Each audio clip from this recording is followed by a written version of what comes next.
Welcome to cosmic astromancy channel guys, hope you all doing fine. आशा करती हूँ आप सभी स्वस्थ एवं प्रसन्न होंगे। तो चलिए निकालेंगे आज की वंडरफुल सी energies. Let's see energy system क्या कहता है हमारे व्यूअर्स के बारे में। Wow, opening is remarkable. hmm 3 4 5 and 6। आज की कार्ड तो भाई जबरदस्त आई है। Ignore the unnecessary sounds just like whistling and all.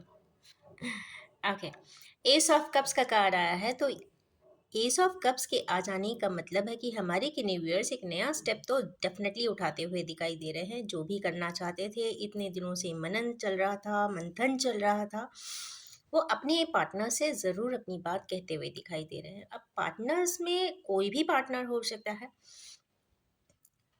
बहुत सारे रिलेशनशिप्स होते हैं लाइफ में। तो जिस भी एंगल से आप इस रीडिंग को देख रहे हैं, एनर्जी सिस्टम को जानना चाहते हैं, तो yes, it is the wonderful sign.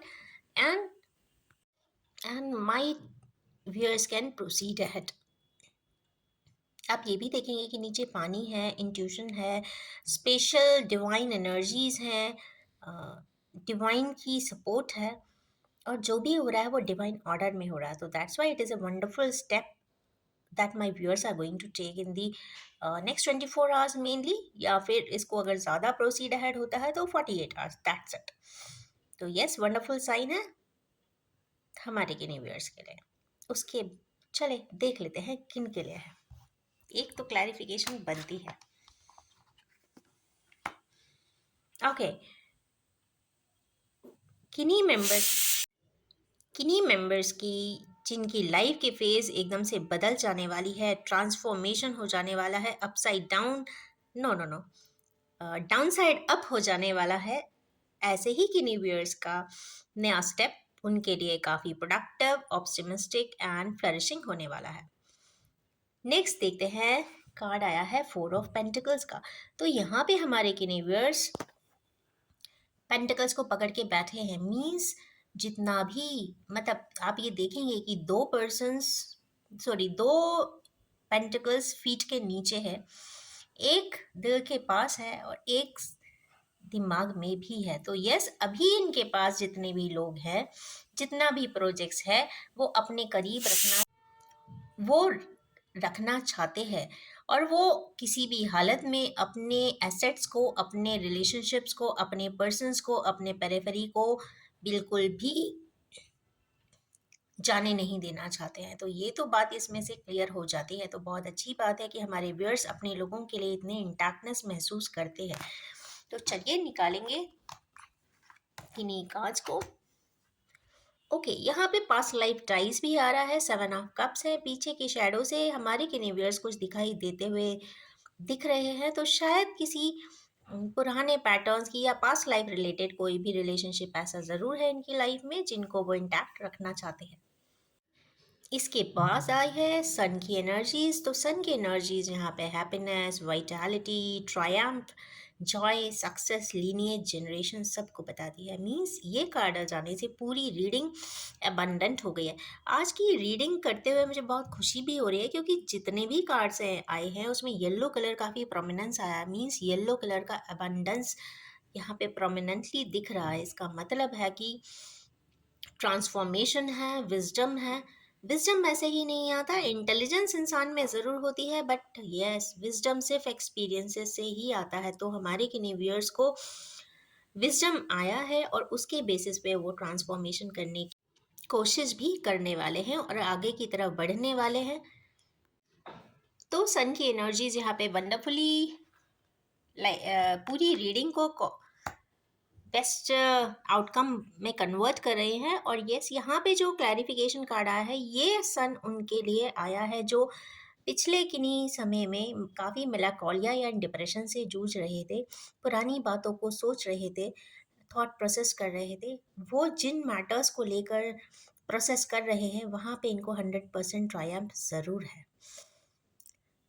Okay, negative shaded ज़रूर है, बट सन की एनर्जी ने इसको बहुत वंडरफुली कॉम्प्लीमेंट कर दिया है, तो डरने की कोई बात नहीं है। नेक्स्ट है फूल की एनर्जी। फूल की एनर्जी आ जाने से हमारे व्यूअर्स ये कह सकते हैं कि अपनी ओरिजिनल स्टेट में आएंगे।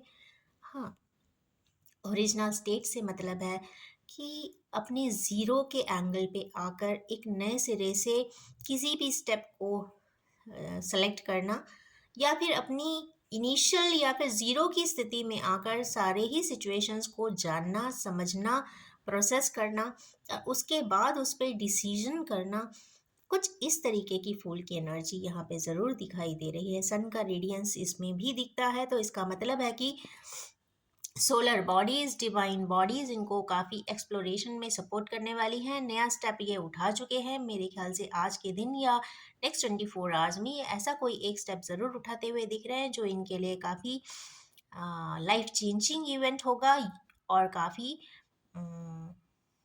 ब्रॉड स्पेक्ट्रम पे ले जाने वाला है, और कुछ नया देने भी वाला है, क्योंकि यहाँ पे सन की एनर्जी यहाँ पे कॉम्प्लीमेंट कर रही है, व्हील ऑफ फॉर्चून की कर रही है, और साथ में पास्ट लाइफ की कर रही है। तो यहाँ पे कहीं ना कहीं हमारे यूनिवर्स बहुत सारी बेस्ट एनर्जीज में तो हैं। चलिए क्लैरिटी कार्ड भी निकालेंगे इसके लिए, वो फुल के लिए। हैंडमैन। ओके, हमारे यूनिवर्स का ये तो पक्की बात है कि उनका पर्सपेक्टिव चेंज हुआ है। वो जैसा पहले सोचा करते थे, जैसा उनका थॉट प्रोसेस था, उसके जस्ट अपोजिट हुआ है। या तो कई समय से, बहुत समय से वो किसी हैंग्ड पोजीशन में भी रहे होंगे, समझ नहीं पा रहे होंगे कि इधर जाऊं कि इधर उधर जाऊं।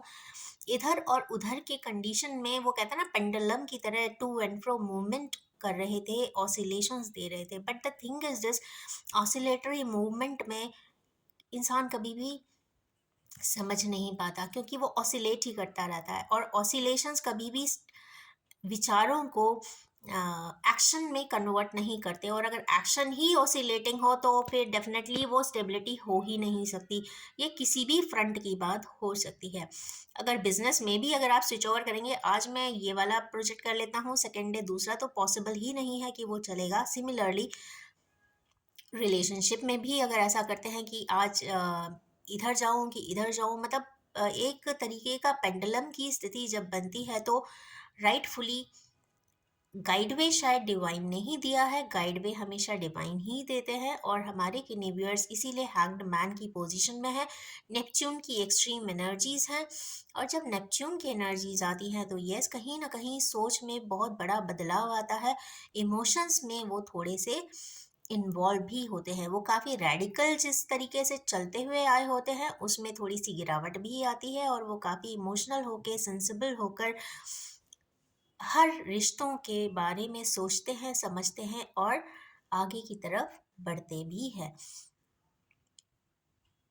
नेक्स्ट देखते हैं, यहाँ पे चैरिटी का कार्ड आया है, तो ये तो कंफर्म है कि हमारे यूनिवर्स अगर इतने सेंसिबल हो जाएंगे, इतने ग्राउंडेड हो जाएंगे, हम्बल हो जाएंगे, तो चैरिटी भी वो ज़रूर करेंगे। अब चैरिटी का मतलब ये नहीं है कि पैसों से ही चैरिटी की जाए। एक इंसान, एक बेहतर इंसान हमेशा अपने अच्छे एस्पेक्ट को भी शेयर कर सकता है, एक अपने अच्छे हृदय को भी शेयर कर सकता है, एक अच्छे समय को भी शेयर कर सकता है। शेयरिंग करने का मतलब है कि किसी को एक पल के लिए एक स्माइल भी दे दे, तो ये भी बहुत बड़ी बात होती है। और चंद मिनट भी किसी को दे दे तो शायद उसके लिए लाइफ सेविंग भी हो जाती है। तो कहीं ना कहीं life saving meeting, life saving talks, life saving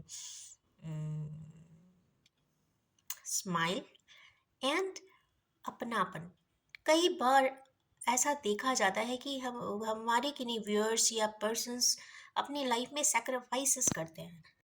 sacrifices एक रिक्वायरमेंट होती है एक पर्टिकुलर समय पे, जहाँ पे आपको कोई एक डिसीजन चूंकि लेना होता है, तो किसी एक दो, हमेशा अगर दो ऑप्शन होंगे तो किसी एक को तो सेक्रीफाइस करना ही पड़ता है। But the thing is this, bridging possible हो तो ब्रिजिंग ज़रूर कर लेना चाहिए। कुछ एस्पेक्ट पे अगर जैसे बिजनेस है, दो बिजनेस को करना चाहते हैं, तो आप उसको एक के बाद एक लाइन अप करके भी उसे कर सकते हैं। बट अगर रिलेशनशिप है तो उसमें ज़रूर मैं ये कहना चाहूँगी कि जब भी इस तरीके के डिसीजन आए तो ज़रूर अपनी आत्मा की बात ज़रूर सुने, क्योंकि रिलेशनशिप आप ब्रेन से कभी नहीं चला सकते, या टेम्पररी प्लान से भी नहीं चला सकते, और ना ही टेम्पररी ऑब्जेक्टिव से या फिर किसी चीज़ से बचने के लिए आगे की तरफ बढ़ जाएं। ऐसा आज कई बार देखने को आया है। ऐसे कुछ रीडिंग्स अभी मैंने कुछ दिन पहले ही की थी कि एक इंसान के पास 4-5 प्रोस्पेक्ट्स थे मैरिज के लिए, और उसमें से ही वाज जगलिंग ABCD करके, मतलब कहते हैं ना, इससे करूँ कि इससे करूँ कि इससे करूँ। द थिंग इज दिस, मतलब देन आई फाइनली सेड कि नहीं, आप जो करना चाहे वो stars is a different thing, but आप वही करें जो आपकी आत्मा कहती हो। ज़रूरी नहीं कि हर प्रोस्पेक्ट से आपको उतने बिजनेस की डील मिल जाए या फिर उतना सभी से कंप्लीट वैसा ही बेनिफिट मिले। सभी में कुछ ना कुछ पॉजिटिव ट्रेट भी होते हैं, कहीं ना कहीं नेगेटिव भी होते हैं।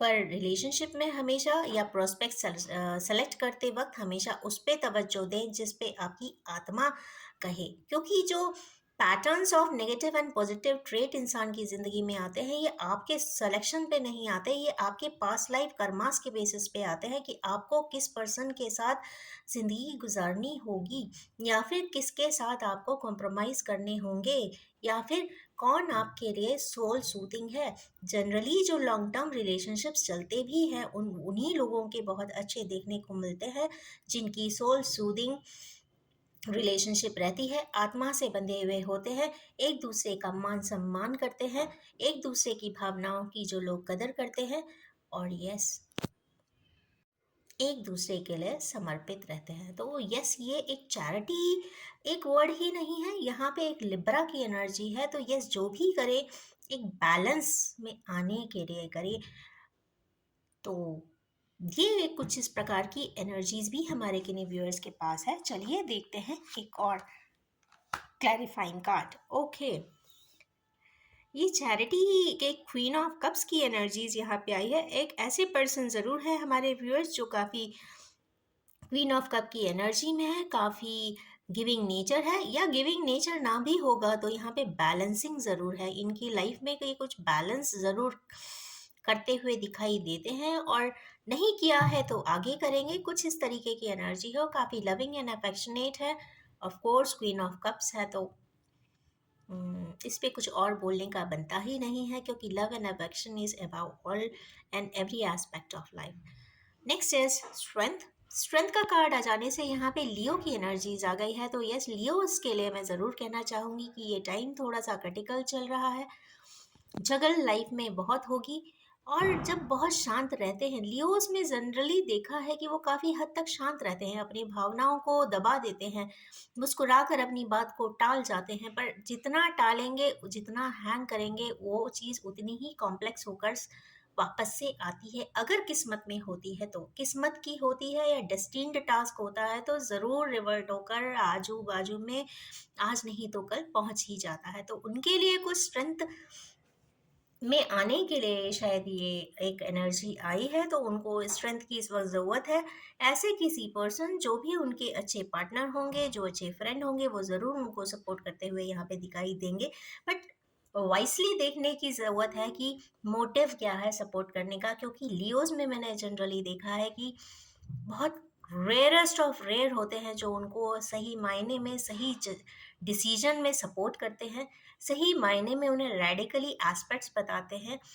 हाँ में हाँ मनाने वाले बहुत ज़्यादा मिल जाएंगे, बट कॉन्ट्राडिक्ट करने वाले बहुत कम मिलेंगे, और जो कॉन्ट्राडिक्ट करेंगे वो शायद उनके सही मायने में उनके अपने ही होंगे, जो उनकी ईमानदारी से प्रोग्रेस चाहते होंगे। प्रोग्रेस सिर्फ ये नहीं है कि आप एक प्रमोशन पालें, प्रोग्रेस वो है जो एक इंसान एक बेहतर इंसान के रूप में आगे बढ़कर प्रोजेक्ट होकर आए, और उसको दुनिया की सारी खुशियाँ मिले। सारी खुशियाँ पैसों से कभी नहीं तोली जा सकती है, बट यस, आत्मा से तौली जा सकती है। अगर वो पर्सन कंटेंटेड है अपने हर किए हुए कार्यों से, जो भी उसके पास आया है या सामने आया है उसको उसने अच्छे से डील अप किया है, तो डेफिनेटली वो काफ़ी प्रॉमिसिंग पर्सन हो जाता है। बट एस्ट्रोलॉजिकली ऐसा देखा जाता है कि हाँ, कुछ अभी लियोस के लिए नेटल चार्ट में कुछ ना कुछ डिफ़िकल्टीज यहाँ पे ज़रूर दिखाई दे रही है, और ये कोई डिसीजन मेकिंग प्रोसेस भी है, और शायद अभी कोई डिसीजन वो लेने भी वाले हैं। तो निकालेंगे एक और कार्ड। मून की एनर्जी आई है, ओके। यहाँ पे मून और मन को दिखाता है, तो हमारे किन्हीं व्यूअर्स जो लियो की एनर्जी में है, कहीं ना कहीं अपने मन से दुखी हैं, या फिर उनके आजू बाजू में या उनके पेरिफेरल एरिया में कुछ फेमिनाइन एनर्जीज हैं जो काफ़ी कॉन्ट्राडिक्ट करती हुई कॉन्ट्राडिक्ट कर रही हैं, या गॉसिप कर रही हैं, या पॉलिटिक्स करती हुई दिखाई दे रही है, जिससे भी शायद ये काफ़ी दुखी होंगे। तो इसमें पर एक चीज़ और है, या फिर नहीं तो उनकी माँ का प्रभाव भी हो सकता है, क्योंकि यहाँ पे मून की एनर्जीज का मतलब होता है, एस्ट्रोलॉजिकली अगर देखें तो यहाँ पे मून का मतलब होता है माँ। तो माँ का भी प्रभाव ऐस इन्हीं किन्हीं व्यूअर्स पर भी इम्पैक्ट डालता हुआ दिखाई दे रहा है, जिसके बेसिस पे वो कहीं ना कहीं थोड़े से परेशान से भी होते हुए दिखाई दे रहे हैं, जगल करते हुए दिखाई दे रहे हैं, डिसीजन में डिले कर सकते हैं, या फिर किसी प्रकार की चीज़ों में वो हैंग होते हुए भी दिखाई दे रहे हैं। बट राइट गाइड पे यही है कि उनको एक स्ट्रेंथ की ज़रूरत है, और वो अपनी ही सूर्य की जब भी बात होती है, या लियो जोडियाक की जब भी बात होगी, ये तो कंफर्म हो जाता है। लियो जोडियाक यहाँ पे sun moon and rising star जब भी जोडियाक लियो लाएगा, तो ये तो कंफर्म हो जाता है कि उनको अपनी आत्मा की बात ज़रूर सुननी चाहिए, क्योंकि थोड़े से वो अथॉरिटेटिव होते हैं, थोड़े से वो किंगशिप टाइप होते हैं, क्योंकि लियो होते हैं। बट उन्हें अपनी आत्मा की आवाज़ ज़रूर सुननी चाहिए। सबकी सुने ज़रूर, पर करें सिर्फ अपने मन की, क्योंकि उनका गाइडवे, उनका इनर वर्क, उनका इनर कॉन्शियस, उनकी अंतरात्मा उन्हें ज़्यादा अच्छे से बताती है, क्योंकि उनको ऐसे किन्हीं व्यूअर्स को आत्मसंतुष्टि जिसे बोलते हैं, उसकी बहुत रिक्वायरमेंट होती है। वो बिना अपनी आत्मा को सेटल करे हुए एक स्टेप भी आगे नहीं बढ़ पाते हैं। अगर मजबूरी में कोई स्टेप उठाते भी हैं, तो कहीं ना कहीं वो लाइफ शेक हो जाती है, और काफ़ी इस तरीके के शेक के बाद डिफ़िकल्टीज़ ज़रूर आती हैं, जिसमें वो हमेशा जगल करते रह जाते हैं, परेशान होते रह जाते हैं। बट इसमें एक चीज़ और दिखाई देती है, जो माँ अगर सपोर्टिव हो जाए, तो ऐसे लियोज़ के लिए बहुत बड़ी बात होती है। अगर माँ एक स्ट्रेंथ लेकर सपोर्ट कर दे अपने बेटे को, तो इससे बेहतर कोई बात हो ही नहीं सकती। तो यहाँ पे और सही बात तो ये भी होती है कि लियोज़ के लिए मदर्स थोड़े से प्रेस्टीज इश्यूज को ज़रूर लेके बात आती है, क्योंकि यहाँ पे प्रेस्टीज रिलेटेड वर्ड और अथॉरिटी रिलेटेड कार्ड है ये। तो अगर प्रेस्टीज को ऐसा एक तरफ रखते हैं, अथॉरिटी को एक तरफ रख के कोई डिसीजन अगर कोई, क्योंकि हाँ मून का भी कार्ड है, अगर माँ किसी प्रकार का डिसीजन सिर्फ स्वतः अपने सिर्फ बेटे के लिए लेगी, तो डेफिनेटली वो 1000% अच्छा ही होगा। बट वहाँ पे ऑब्जेक्टिव सिर्फ बेटे की आत्मसंतुष्टि होना चाहिए, ऐसा कुछ मुझे दिखाई देता है, और मुझे आज चैनल भी हो रहा है। तो चलिए निकालेंगे। एक नया कार्ड डेक लाई हूँ मैं, और वो है एनिमल स्पिरिट का। तो चलिए रेमेडियल हम उसी से देखेंगे। ये एनिमल स्पिरिट डेक है, और मुझे बहुत पसंद भी है, क्योंकि इसमें बहुत सारी बर्ड्स है। नॉट ओनली बर्ड्स, एनिमल्स भी है, बट बर्ड्स तो बहुत वंडरफुल भी है। चले, एक साथ दो आ रहा है, let me take both. Camel, gazelle, snake,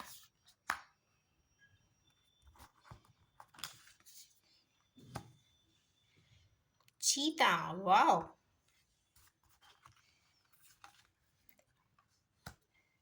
mouse,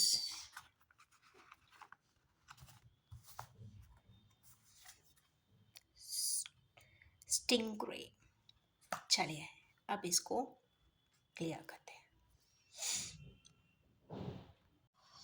यहाँ पे 6 कार्ड्स में से 3 जो कार्ड्स हैं वो है फायर एलिमेंट के, 2 कार्ड्स आए हैं अर्थ एलिमेंट के, और एक है एक्वाटिक का। ये बहुत अच्छी बात है कि इंटेलेक्चुअल या फिर स्पेस एनर्जी बिल्कुल नहीं आई है। तो फर्स्ट है गैजल, इसका मतलब है कैरिज्मा। तो हमारे किन्हीं व्यूअर्स कि लाइफ में कुछ कैरिस्मेटिक चीज़ें ज़रूर होने वाली हैं, काफ़ी एलिगेंस के साथ होने वाली हैं और ग्रेस के साथ होने वाली हैं। क्या जो भी नया स्टेप उठता है वो काफ़ी प्रॉमिसिंग होगा, फ्लरिशिंग होगा एंड अथॉरिटी वाला भी होगा, क्योंकि यहाँ पे ग्रेस दिख रहा है, तो यहाँ पे जो भी होगा वो काफ़ी ग्रेसफुली होता हुआ दिखाई दे रहा है। नेक्स्ट कार्ड आया है कैमल का, अर्दी एलिमेंट ये भी है, और कहीं ना कहीं यहाँ पे मून दिखाई दे रहा है। मून मीन्स इमोशंस, और इमोशनली होते हुए हमारे व्यूअर्स दिखाई देते हैं। और साथ में ये भी है कि एक कैमल को पता होता है कि उसको क्या क्या रिक्वायरमेंट हैं, उसके नरिशमेंट वाली सारी बातें उसकी अपनी एबिलिटीज़ एंड एफिशिएंसी में ऑलरेडी भगवान देकर ही भेजता है। तो यस, कैमल की एनर्जी आ जाने से इसका मतलब है कि अपनी फुलेस्ट पोटेंशियल पे आते हुए हमारी किन्हीं व्यूअर्स दिखाई दे रहे हैं। उसके बाद आया है स्नेक का कार्ड। स्नेक का कार्ड यहाँ पे पास्ट लाइफ को डिनोट करता है, और कहीं ना कहीं सरपेंटाइन एनर्जी जो होती है वो कहीं ना कहीं ट्रांसफॉर्मेशन की एनर्जी होती है, जो रिसाइड करती है रूट चक्रा पे। तो हमारे किन्हीं व्यूअर्स की टैप इन ज़रूर होने वाली है, और वो कहीं ना कहीं अपने आप को ट्रांसफॉर्मेशन से आते हुए बिल्कुल भी ट्रांसफॉर्मेशन के फेजेस में आते हुए दिखाई दे रहे हैं। और चूंकि एनर्जी मुझे ऐसा लग रहा है कि शायद टैप इन ऑलरेडी हो चुकी है, क्योंकि सैटर्न ऑलरेडी यहाँ पे राहु के नक्षत्र में ही चल रहा है, तो कहीं ना कहीं एनर्जी टैप इन हो चुकी है और ट्रांसफॉर्मेशन का फेज है। और हमारे किन्हीं व्यूअर्स अपने ओल्ड ट्रेंड और न्यू ट्रेंड के बीच में है इस वक्त, और शायद वो न्यू ट्रेंड मीन्स एक कोजी एंड कंफर्टेबल, और दूसरा जो नया ट्रेंड होगा वो शायद काफ़ी चैलेंजिंग भी हो सकता है। तो यहाँ पे कंफर्ट जोन से बाहर निकलकर ट्रांसफॉर्म होते हुए भी दिखाई देते हैं। उसके बाद आई है चीता की एनर्जी। तो चीता की एनर्जी मीन्स स्पिरिट्स बहुत ज़्यादा स्ट्रांग है, और यस, फायर एनर्जी है, वो एक्शन ओरिएंटेड हो रहे हैं, फायर एनर्जी है, और बहुत स्पॉन्टेनियसली अपनी शिफ्ट में एनर्जीज को ला रहे हैं और एक्ट करने वाले हैं। नेक्स्ट है यहाँ पे माउस की एनर्जी। माउस यहाँ पे जो भी होते हैं वो काफ़ी चेक इन जरूर करते हैं, क्या हो रहा है ये कर रहे हैं, प्रिपरेशन कर रहे हैं, स्क्रूटनी कर रहे हैं, एनालिसिस कर रहे हैं। But the thing is this, when to take action. तो यस, एक्शन के कार्ड्स ऑलरेडी आ चुके हैं। इसका मतलब है कि सारा प्रोसेसिंग भी माउस की तरह हमारे किनेवियर्स करते हुए दिखाई दे रहे हैं। उसके बाद आई है स्ट्रिंग रे। तो ये कहीं ना कहीं वाइब्रेंस दिखाती है, और काफ़ी रे की बात हो गई है, तो यहाँ रोशनी की किरणों की भी बात होती है। तो यस, हमारे किन्हीं वियर्स को कोई एनलाइटनिंग प्रोसेस लाइफ में ज़रूर होने वाला है, और इन्हीं वंडरफुल एनर्जीज, इस एनिमल स्पिरिट एनर्जीज के साथ मैं अपनी इस रीडिंग को यहीं पे एंड करना चाहूँगी, और ये भी बताना चाहूँगी कि ये general, collective, timeless and gender free reading है। जब भी आपके सामने आएगी कुछ ना कुछ रेजोनेट ज़रूर करेगी, और आप सभी से ये रिक्वेस्ट है कि जितना भी आपसे रेजोनेट होता है कृपया आप उसे सिर्फ उतना ही एक्सेप्ट करें। Wish you all have a most prosperous and fortunate life ahead. Thank you so much.